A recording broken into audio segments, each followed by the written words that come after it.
80 शब्द प्रति minute. Dictation start होगी 5 सेकंड बाद।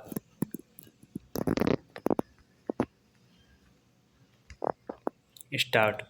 महोदय, हमारे देश में राजनैतिक विचारों में जितनी भिन्नता है उसके मद्देनज़र यह एक असाधारण बात है, जबकि इनमें से ज़्यादातर लोग यही ठाने रहते हैं कि चाहे जो हो और जो भी मुद्दा हो उन्हें विरोध करना है। चुनावों में झटकों और यदाकदा टेढ़े मेढ़े रास्तों के बावजूद प्रधानमंत्री के नेतृत्व में जो नई आर्थिक नीति बनाई गई है उसे राष्ट्रीय स्तर पर स्वीकार कर लिया गया है। माकपा से लेकर जनता दल और भाजपा तक आर्थिक क्षेत्र में मूलभूत सुधार के अलावा पंजाब में नाटकीय बदलाव आया है। बंदूक की लड़ाई की जगह अब पूरी तरह बैलेट की लड़ाई ने ले ली है। उस प्रदेश की जनता के लिए यह दूसरी आज़ादी से कुछ कम नहीं है। असम और उत्तर पूर्व के कई हिस्सों में भी ऐसे बदलाव आए हैं, हालांकि वे पंजाब जैसे नहीं हैं। ऐसा समझना कि आतंकवाद का खतरा टल गया है बेशक गलत होगा, पर जो सफलताएं हमने पाई हैं उन्हें स्वीकार न करना कम गलत नहीं होगा।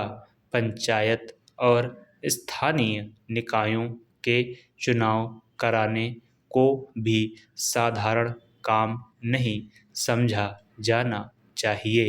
इस कदम से महात्मा गांधी के सपने और दिवंगत राजीव गांधी की लोकतंत्र के लिए प्रतिबद्धता फलीभूत हुई है।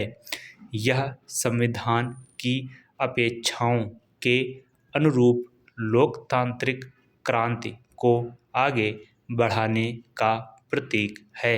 इससे हमारे राष्ट्र का लोकतांत्रिक आधार मजबूत हुआ है।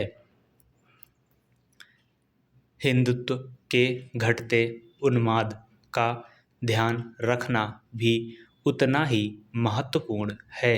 भाजपा और शिवसेना को चुनावी सफलता भले ही मिल गई हो, पर राष्ट्रीय स्वयंसेवक संघ का नेतृत्व भी मानता है कि उसका मुख्य कारण कुछ राज्यों में भ्रष्टाचार, बढ़ती कीमतों, बेरोजगारी आदि जैसी सामान्य समस्याओं से निपटने में कांग्रेस सरकार की नाकामी थी, न कि सांप्रदायिक भावनाएं। हिंदू सांप्रदायिकतावाद में स्पष्ट कमी आना बहुत बड़ी राष्ट्रीय उपलब्धि है।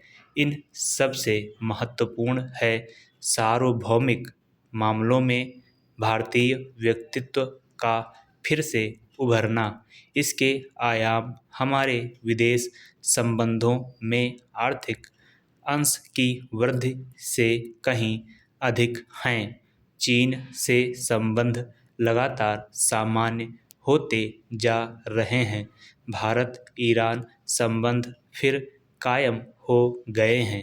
इसी तरह दक्षिण अफ्रीका के साथ परस्पर लाभ के सहयोग की नई संभावनाएं बनी हैं। अमेरिका और अन्य विकसित पूंजीवादी देशों से सहयोग बढ़ाने की दिशा में समुचित ध्यान दिए जाने के बावजूद किसी भी मसले पर हम नहीं झुके हैं। समर्पण की बात तो दूर है, इसमें आर्थिक संबंधों के महत्वपूर्ण स्वरूपों के अलावा रक्षा का क्षेत्र भी शामिल है। इसका सबसे ताज़ा उदाहरण है परमाणु अप्रसार संधि के मामले में हमारा अपनी नीति पर कायम रहना, जबकि इसके लिए हम पर कई दिशाओं से भारी दबाव डाला गया। गुटनिरपेक्ष आंदोलन को नई नीति देने के प्रयास भी चल रहे हैं। इन सब उपलब्धियों को मिलाकर एक वाक्य यह है, समाप्त।